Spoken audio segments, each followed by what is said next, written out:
देखिए, पिछले 6 महीने में इस प्रकार की घटनाएं घटित हुई हैं और वो घटना का क्रम अब बहुत तेजी से बढ़ता जा रहा है।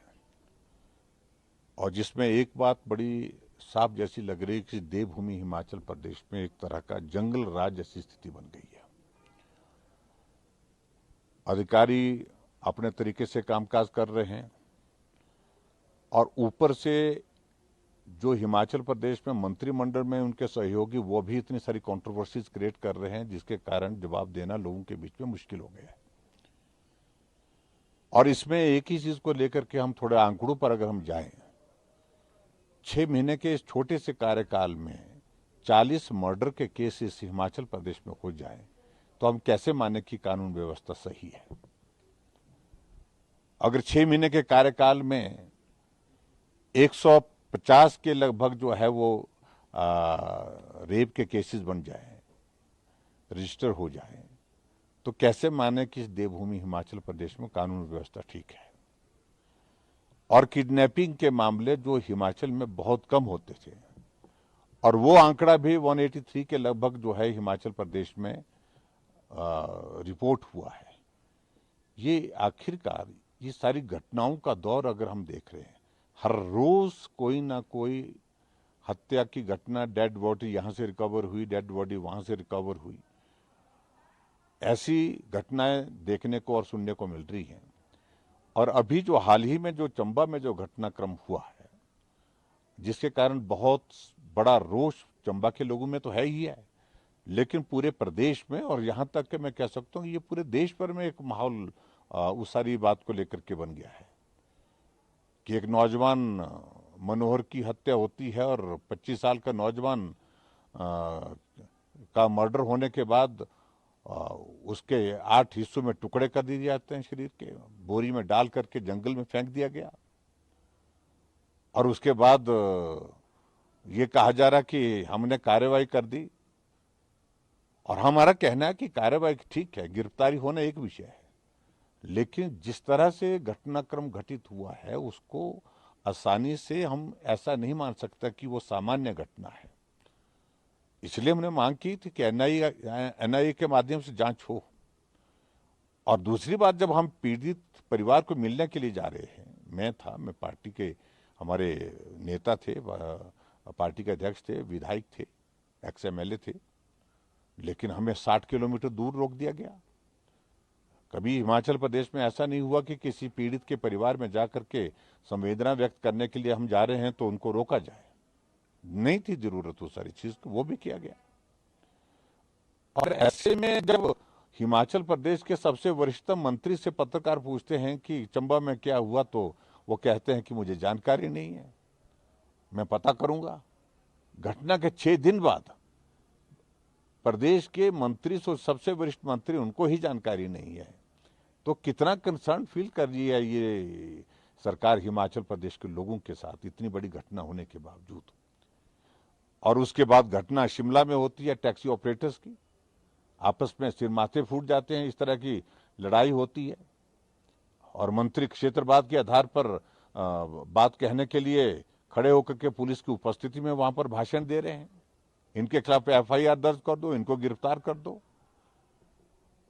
और मेरा तो कहना है कि ऐसे मंत्री के खिलाफ तो मुख्यमंत्री को तुरंत कार्रवाई करनी चाहिए और उनको मंत्रिमंडल से ड्रॉप करना चाहिए, जो हिमाचल जैसे इस शांतिप्रिय प्रदेश में क्षेत्रवाद की आग को लगा रहे हैं। और ये सारी घटना सामान्य घटना नहीं है। और पिछले कल आपने देखा होगा कि शिमला में एक भी टैक्सी ऑपरेटर ने काम नहीं किया, और जबकि शिमला में और पूरे हिमाचल प्रदेश में इस वक्त टूरिज्म का हमारा सीजन जो है वो पीक पर है। कितने लोगों को कठिनाई का सामना करना पड़ा। और ऐसी घटनाएं घटित होते होते अब आज हम देख रहे हैं कि आज हमको कि डीजीपी छुट्टी पर गए हैं निजी कारणों से, लेकिन उसके बाद आज सुना है कि भाई आज इतने दिनों के बाद, 10 दिनों के बाद डीजीपी का चार्ज किसी को दिया गया। इससे पहले कभी दिया नहीं गया था। तो ऐसे में सारी चीजें जो जिस प्रकार से हिमाचल प्रदेश में हो रही हैं हर तरह से, चाहे वो लैंड माफिया है, चाहे वो भ्रष्टाचार की सारी सीमाएं आपको तौरों में कि ऐसी ऐसी घटनाएं ध्यान में आ रही है कि पूरा इंडस्ट्री पलायन करने के लिए विवश हो रही है।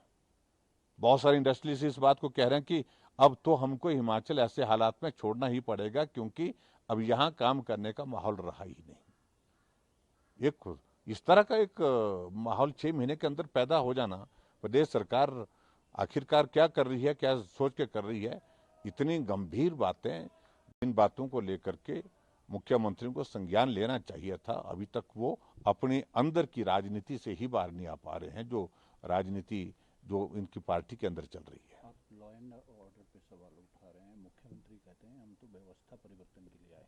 तो वही व्यवस्था परिवर्तन की बात हमको आज तक समझा नहीं पाए। वो व्यवस्था परिवर्तन का मतलब यही है कि 6 महीने के इस छोटे से कार्यकाल में हिमाचल जैसे शांतिप्रिय प्रदेश में 40 मर्डर के केस हो जाए।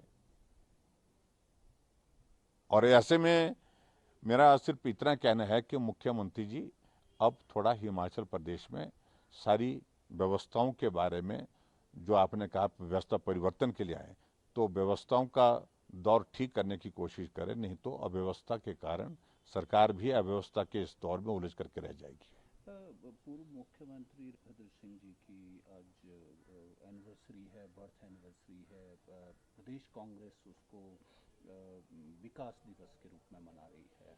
उनके स्टैच्यू बनाए जाने की मांग थी रिज पर, आपके समय में भी मांग आई थी, तो क्या स्टेटस था उस वक्त? क्योंकि इसमें डिवाइडेड दिख रही है कांग्रेस पार्टी, वो क्लियर नहीं हुआ है, एक कंट्रोवर्सी बनता नजर आ रहा है।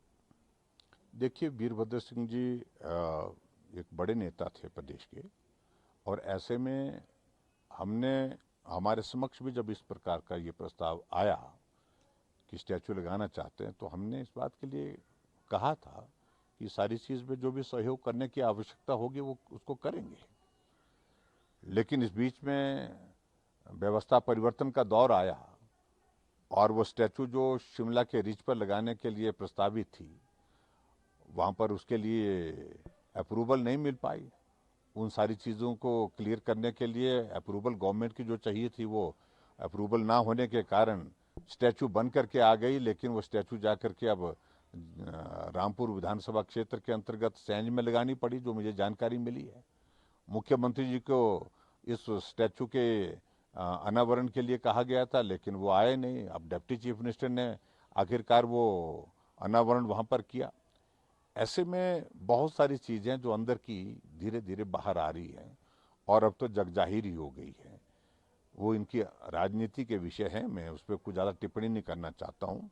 लेकिन व्यवस्था परिवर्तन की बातें कहते कहते हर तरफ अगर हम देखें विकास की दृष्टि से, अगर हम व्यवस्था की दृष्टि से हिमाचल प्रदेश में सारे सिस्टम में अगर नज़र मारे, तो एकदम अव्यवस्था का आलम चारों तरफ फैला हुआ है। क्या जो स्टैचू वाला मामला है, इसमें आपने और आपकी पार्टी ने राजनीति से ऊपर उठ के निर्णय लिया था? देखिए, हमने कहा था कि हमारी ओर से इसमें राजनीति नहीं होगी, और जो भी उचित चीज़ें इसमें करने की हैं उसको करने के लिए हमने बात कही थी। लेकिन हिमाचल प्रदेश में अब सरकार कांग्रेस की है। अब मुझे लगता कि जवाब उनको ही देना चाहिए। कांग्रेस के पार्टी के तो नेता ही थे वो, और लंबे समय तक थे, और उनके नाम पर ही विधानसभा के चुनाव में वोट मांगे गए। और बहुत बड़ा मुझे लगता है कि हिमाचल प्रदेश की राजनीति में उनका नाम होने के कारण कांग्रेस को लाभ भी कुछ जगह मिला ही है, निश्चित रूप से मिला है। और ऐसे में कांग्रेस अब क्या सोचती है, वो सारी चीजें जाहिर आ रही है, जाहिर हो रही है। लड़ाई बढ़ रही है विद इन? बिल्कुल लड़ाई क्या, बहुत सिर्फ माथा फोड़ने वाली स्थिति आज कांग्रेस पार्टी के अंदर की है। कि वो बीजेपी से टच में है कुछ? देखिए, बीजेपी के साथ टच में है या नहीं है उसको तो हम नहीं बताएंगे, मिलते रहते हैं सब साथी हमारे। लेकिन फिर भी उसके बावजूद कांग्रेस में जो अव्यवस्था का एक दौर जो है, वो बिल्कुल बहुत तेजी से और ज़्यादा गंभीर रूप धारण कर रहा है। कैबिनेट मिनिस्टर नहीं बन रहे हैं, सुक्खू दिल्ली में हैं, कांगड़ा के मंत्री ज़्यादा दौड़ में हैं जो बनना चाहते हैं, तो आप किस तरह से देखते हैं, रीजनल इम्बैलेंस है क्या? लेकिन अब तो मेरा मानना ये जो दौड़ में थे वो दौड़ते दौड़ते थक गए हैं। अब उनने उम्मीद ही छोड़ दी है, भगवान भरोसे छोड़ दिया है कि व्यवस्था परिवर्तन का ये दौर आया है। अब हम जितना दौड़ लगा सकते थे हमने दौड़ लिए, अब इससे ज़्यादा नहीं हो सकता है। जो करना, अब किसी भी व्यक्ति को अब बहुत ज़्यादा उम्मीद नहीं रह गई है। होता है हो जाए, नहीं होता है तो भी कोई बात नहीं। इस तरह की कांग्रेस के लोगों ने संदेश दे दी है मुख्यमंत्री को अपने आप में ही।